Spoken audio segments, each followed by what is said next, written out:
There comes a moment in life when you begin to understand something simple yet life-changing. The weight you've been carrying was never really yours. You've taken on every harsh word, every disapproving glance, every quiet dismissal like it was carved into your worth. And there comes a point when you look around and think, how much more of this can I hold? But maybe the answer isn't to keep holding it all. Maybe real strength doesn't come from carrying everything, but from knowing what to put down. And sometimes that means learning to stop caring so much, not because your heart has gone cold, but because it's finally grown wise. This isn't about pretending you don't feel, it's about feeling fully then choosing not to be ruled by those feelings. It's about standing in the storm, not because you're untouched by it, but because you've decided your peace isn't up for negotiation. You don't need to respond to every voice, every opinion, every provocation. Some things are best left unanswered. When you act as though you don't care, in the moments that ask for distance, what you're really doing is protecting what matters. You're saying without shouting, "This doesn't define me." And in that quiet refusal to be shaken is where freedom begins. The heaviest burdens aren't always the loud ones. Sometimes it's the invisible pressure to please, to prove to be accepted. You carry the weight of other people's expectations, like an invisible pack strapped to your back. And over time, that kind of emotional labor where you thin detachment isn't numbness, it's clarity. It's stepping outside of that constant loop of needing to be understood, validated, admired. When every slight cuts deep, you bleed out energy that should be fueling your own path. But when you start observing instead of absorbing, you create space, and in that space something powerful happens. You begin to breathe again. The problem isn't that you care, it's that you've cared so much for so long about things that were never worthy of your energy, approval, status, image. None of these can give you peace, yet you've let them define your value. When your sense of worth rises and falls with someone else's mood or opinion, you've given away the reins. Detachment gives them back, not to make you indifferent, but to make you sovereign. You start to understand that the only voice you must live with every day is your own. And when that voice grows calm and certain, the outside world starts to lose its grip. Think about the people who move through conflict without losing their center. They don't fight every battle, not because they're weak, but because they've learned which ones matter. They've cultivated the ability to stay rooted while everything around them spins. That's what emotional detachment gives you. Not an escape from emotion, but a filter, a pause, a choice. You stop reacting to every push and pull, and instead begin to respond with intention. In that space between what happens and how you handle it, there's immense power. You're no longer operating from fear or ego, you're choosing from strength. Detachment doesn't ask you to shut your heart, it simply asks you to stop handing it over to everyone who reaches for it. You learn to hold space for your feelings without being swept away by them. Your sensitivity becomes something you manage, not something that manages you. This kind of strength doesn't come with armor made of steel. It's more like tempered glass, strong, clear, flexible. You begin to ask yourself, is this worth my peace? And more often than not, the answer is no. You become selective, not cynical, grounded, not guarded. When you seem like you don't care, what you're really doing is preserving what's sacred inside you. The truth is, caring too much opens the door to being used. When people sense that your identity hinges on their approval, they can twist that. They can make you doubt yourself, lead you down paths that weren't yours to walk. Detachment breaks that pattern. It teaches you how to draw a quiet line between what's you and what isn't you.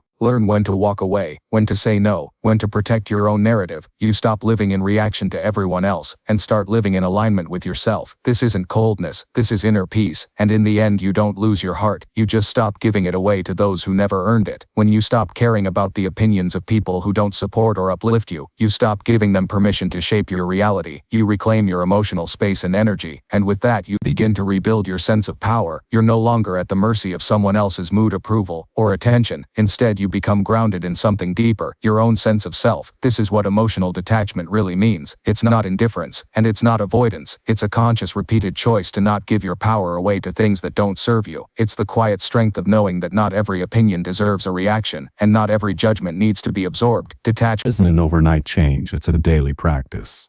A mental reset that allows you to stop internalizing every rude comment, every disappointment, every unfair moment. You still feel things, but you no longer carry them with you. You don't let someone else's behavior become your burden. And that kind of release takes discipline. It takes courage, especially when your instincts tell you to defend yourself or shut down. But the more you practice this way of being, the stronger your inner peace becomes. You learn that it's not your job to hold every emotion that passes through your space. Not every wave is meant to pull you under. When you detach in the right way, your resilience grows. You stop seeing failure as a personal blow, and instead begin to view it as something separate from your identity. Setbacks are no longer proof of inadequacy, they're just part of the process. You begin to realize that disappointment is temporary, but your calm can be permanent if you guard it. You start to recognize that your emotional stability is your most valuable asset, and no one else should have the power to shake it without your permission. Caring too much, especially about things outside your control, will drain you when your self-worth is wrapped around how others see you or what results you achieve. You're always chasing something that can be taken away, but detachment helps you shift that. You no longer need constant reassurance. You stop tying your identity to external outcomes or people's fleeting approval. You start to love yourself in a way that doesn't change with circumstance. That doesn't mean you shut down. There's a fine line between healthy detachment and emotional withdrawal. True detachment is about balance. Too little of it, and you get overwhelmed. Too much, and you become disconnected from the world. The goal isn't to stop feeling, it's to stop allowing those feelings to run your life. You begin to care wisely. You learn when to hold on and when to release. That kind of discernment is self-respect. It's emotional maturity, and it becomes a powerful form of protection. Acting like you don't care, in the right context, is not coldness, it's a boundary. It's you saying, my energy is sacred, my peace is non-negotiable. You draw that line, not because you're bitter, but because you've learned that not everyone deserves access to your heart. You've discovered that emotional availability doesn't mean emotional vulnerability to those who haven't earned your trust. You begin to protect your spirit, not out of fear, but out of wisdom. At the heart of emotional detachment is radical self-love. It's the belief that you deserve to live unburdened by the chaos others try to hand you, that you deserve respect, even when no one's watching, that your worth isn't tied to performance, perfection, or popularity. And with that clarity, you become steady. You become calm. In a world that thrives on reaction, you no longer jump at every comment, every rejection, every unpredictable twist in the road. You move differently, more deliberately, more peacefully. Your inner peace becomes your home. It's more valuable than wealth, more powerful than approval, more essential than validation. It's the place where your mind quiets, your body rests, and your soul breathes. But the world is full of noise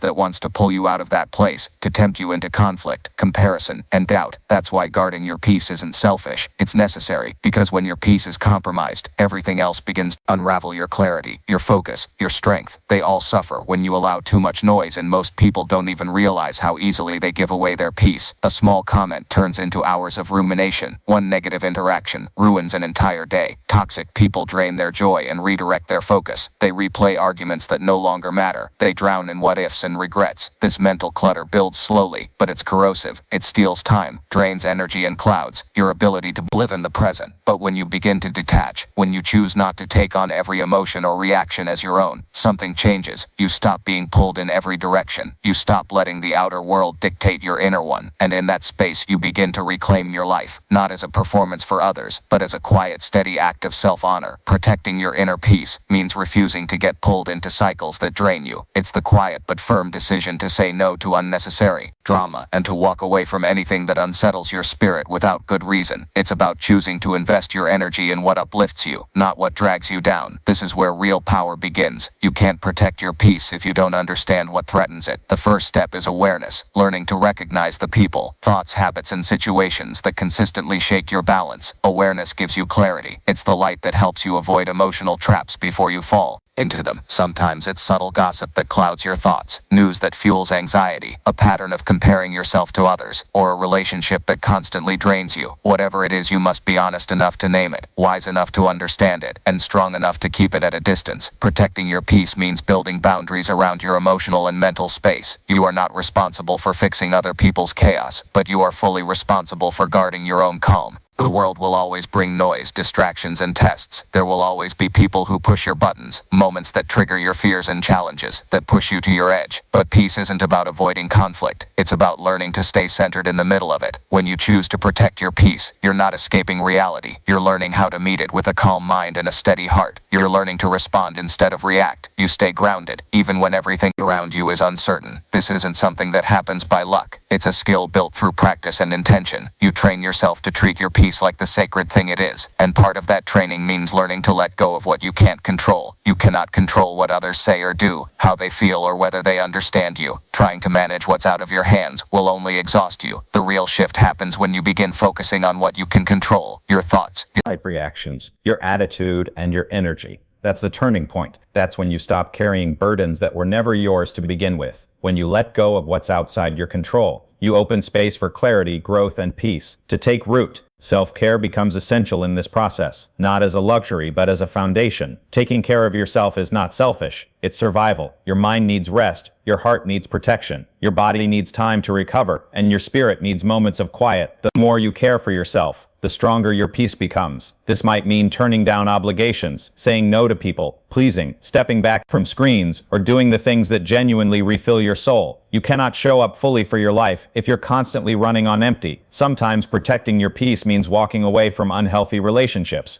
draining environments, or habits that sabotage your well-being. That kind of decision is never easy. It takes courage to choose your growth over your comfort, your healing over your history. But peace and chaos cannot coexist. And if something repeatedly threatens your calm, it cannot stay. Letting go doesn't mean you're weak or unkind. It means you love yourself enough to stop tolerating what harms you. It's an act of inner strength and wisdom. Mindfulness and stillness are also tools that help you stay connected to your peace. When you slow down, when you learn to observe your thoughts without judgment, you create space between yourself and your emotions. You stop being tossed around by every wave. You begin to build an inner refuge, a quiet place inside you that doesn't disappear. When life gets loud, and the more often you return to that space, the more natural it becomes to live from it. You train your mind to choose calm over chaos, reflection over reaction. You're not just protecting your peace, you're becoming it. And above all, remember that protecting your peace isn't a one-time decision. It's a lifelong practice. There will be days when you get caught in the noise, when your boundaries slip, when stress sneaks in. That's okay. What matters is that you keep coming back. Every time you choose to return to your peace, you reinforce it. You grow more rooted, more resilient, more free. You stop living from a place of reaction and begin living from a place of deep, steady power. You choose calm instead of chaos, love instead of fear, strength instead of weakness. And that choice transforms everything. It shifts how you view yourself, how you move through life, and how you relate to the world around you. Protect your peace with intention, because it's both your greatest shield and your most sacred gift. When you honor your inner peace, you naturally become a light to others. Your calm is magnetic. Your steadiness inspires you. No longer feel the need to match the noise around you. You rise above it. You stop feeding the drama, stop engaging with negativity, and instead become an example of quiet power, because real strength isn't loud or aggressive. It's grounded, unwavering, and deeply present. You live more consciously. You move with purpose. You become a reflection of authenticity. To protect your peace is to live on your terms, in your truth, and with your heart fully open. And when that becomes your way of life, nothing outside you can break what you've built within. That kind of peace is unstoppable. Have you ever noticed how many people go through life exhausted, overlooked, and emotionally drained? So often it's because they haven't learned to set clear boundaries. Boundaries that guard their time, protect their energy, and preserve their peace. Without them, it's easy to get used, stretched too thin, or treated like an afterthought. Setting boundaries isn't about shutting people out. It's about respecting yourself enough to define what you will and won't allow. Saying no without guilt isn't rude. It's reclaiming your right to decide how your life is lived. When you stop being available for everyone's demands, you stop being their emotional dumping ground or their last-minute solution. Boundaries are the invisible fences that protect your inner world. And when you build them strong, you create a life where your well-being isn't constantly under threat. Too many people are afraid of setting boundaries because they've been taught that it makes them selfish or unkind. They fear disappointing others or being seen as difficult. But the truth is, boundaries are a deep expression of self-love. When you say, "This is my limit," you're not rejecting someone, you're choosing to honor yourself. It's not a lack of care for others, it's the presence of care for yourself. You cannot continue to give from an empty cup, and every time you let your boundaries be crossed, you deplete your spirit just a little more. Learning to set boundaries without apology is about embracing your worth. It's about showing the world how to treat you, by first treating yourself with dignity. And yes, once you start setting boundaries, you will face pushback. People who benefited from your silence or self-sacrifice may resist your change. They may question you, guilt you, or even lash out. But this is where your strength has to meet your clarity. Boundaries are not meant to isolate you. They're meant to protect you. They aren't walls that keep love out. They are gates that keep toxicity from flowing in. You don't owe anyone an explanation for choosing peace. You don't need to defend your right to say no. This is your life, your space, your responsibility. The more you stand firm, the more others begin to adjust, and the more you realize how much power you've had all along. Setting unapologetic boundaries also means knowing your limits and respecting them. You're not invincible. You're not limitless. You have needs, emotional bandwidth, and thresholds that deserve your protection. When you begin to honor those limits, you create a model for others to follow. You show them that self-respect is non-negotiable, that your time matters, that your energy isn't available to be wasted. You stop tolerating subtle disrespect. You stop justifying emotional drain. You stop shrinking to make others comfortable. And in doing so, you change not only how you live, but how the world responds to you. There's often confusion around boundaries, as if they're about punishment or rejection, but they're not. Boundaries are an act of care. They protect your peace and your relationships. Saying no to what depletes you is saying yes to what restores you. Distancing yourself yourself from negativity isn't cruel, it's necessary. Refusing to accept disrespect isn't aggressive, it's healthy. Boundaries create the framework for genuine connection. Without them, resentment builds communication. Aroused chaos grows, but with them, relationships become more honest, respectful, and fulfilling. When you learn to set boundaries without apology, you stop waiting for others to value you and begin to show them how, and that single shift can redefine your life. Learning to set boundaries without apology begins with learning to say no with clarity, with kindness, and without guilt. It doesn't require harshness or confrontation. It requires self-respect. Saying no calmly and confidently is a skill that gets easier with time and practice, and each time you do it, you send a message not only to others but to yourself that your time, your energy, and your well-being matter. You break the cycle of people-pleasing and make space for more honest, respectful relationships. This is how you reclaim your peace and protect your power. You stop living to meet expectations that exhaust you, and you start living in alignment with your truth. Unapologetic boundaries also begin with honesty, the kind that requires looking inward. You must define what you will and will not allow, what drains your spirit, what behaviors cross the line, what demands compromise your joy or clarity. Once you know where your boundaries lie, you're less vulnerable to manipulation, less susceptible to guilt, and far more connected to your sense of self. You build protection around your spirit that allows love, compassion, and trust to flow in, but keeps confusion, disrespect, and resentment out. This inner clarity is liberating. It releases you from the weight of indecision and the cost of compromise. There will be moments when guilt creeps in, when fear or doubt whispers that you're being too harsh, too distant, too selfish. But each time you honor your limits with intention, you rewrite your story. You send yourself a powerful message. I matter, my peace matters. And though the discomfort of setting boundaries may come and go, the strength you gain from it stays. You learn to trust yourself. You build a solid foundation, one where your worth is no longer up for negotiation. The more you live this truth, the more respect you receive, not just from others, but from yourself. You become your own advocate, your own protector, your own steady voice in the noise. You stop asking for permission to live your life and begin to claim it fully. Boundaries then become more than rules. They become the framework of your freedom. They mark the path to a more grounded, fulfilling life. When you uphold your limits with love and firmness, you create a life rooted in dignity and purpose. Setting boundaries without apology isn't just a skill, it's a quiet revolution. It's the decision to stop playing small, to stop being the peacekeeper at the expense of your own peace. It's choosing strength over silence, clarity over confusion, and power over passivity. When you do this consistently, you no longer live in fear of rejection or conflict. You live in the confidence of your truth. That is where real freedom begins. And just as boundaries protect your energy, silence protects your strength. Silence is not emptiness. It's not weakness. It's not surrender. It's a form of power, so deep and steady that most people overlook it. In a world that never stops talking, that demands instant reactions and constant explanations, silence becomes your refuge. It's the place where your mind settles, your emotions soften, and your inner voice finally has space to be heard. There's strength in choosing stillness when everything around you is noisy. There's courage in holding your peace when chaos tempts you to react. Silence allows you to listen, not just to others, but to yourself. It sharpens your awareness. You start hearing what's not being said. You begin to recognize patterns, sense truths, and act with intention instead of impulse. Silence isn't passive. It's the space where you gather